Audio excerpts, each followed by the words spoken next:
This school year marks 20 years since DITV's very first broadcast. That's right, and DITV's news director Kayla Smith joins us live in studio with one of the biggest stories DITV has ever covered. Kayla? Hannah, Liz, like you said, we've been on air for 20 years now, and this station has seen so much over the years, always giving you the latest in Iowa City. I had the opportunity to sit down with the first ever news director, Becky B. Ryder, to hear about the biggest moment of her college career. Now let's head back in time to April 13th, 2006. Oh my God!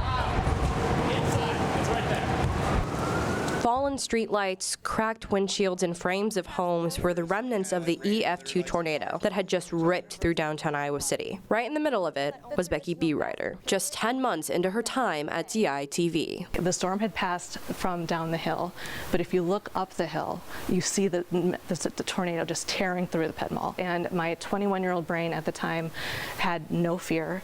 I grabbed a microphone, I grabbed an extra tape and an extra battery, and I tore up that hill. Becky was the first DITV news director, faced with leading a team through devastating tornado coverage. But within, I'm not kidding, 30 minutes, everyone came from their walks of the university, and the team was like full team coverage. And then we came back here.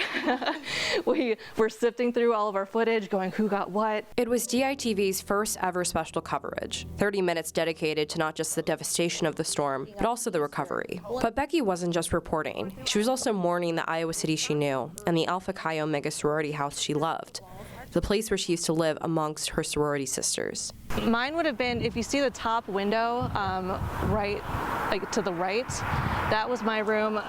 This used to be my dresser. And there's no ceiling right here. And now, 20 years later, the damage has been fixed. But for Becky, Iowa City today feels so similar, yet so different, especially the DITV studio.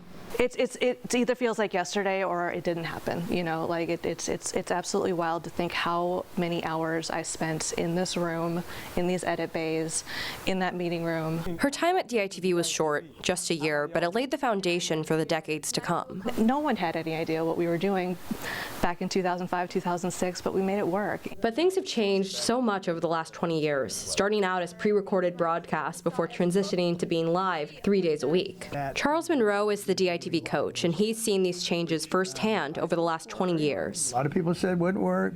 Students don't get up that early in the morning. They won't get dressed up. Oh, I'm so happy I was right. It was just exactly right. The news director at the time, Cole Johnson, said, okay, let's just go for it. Let's see what we can do. It wasn't always perfect, but it was live. But still, at DITV, some things never change. It's the old phrase, this is a learning lab, and it's an opportunity. Take the opportunity. And it's thanks to DITV's tornado coverage and the work of Becky B. Ryder that we continue to have the opportunity to continue chasing after stories that seem unattainable or impossible to do. And it's why all these years later, we're still chasing those leads and we're being a watchdog for society. As the news director of year 20, I'm excited to see where the next 20 years will take us. Signing off for the last time, I'm Kayla Smith, DITV.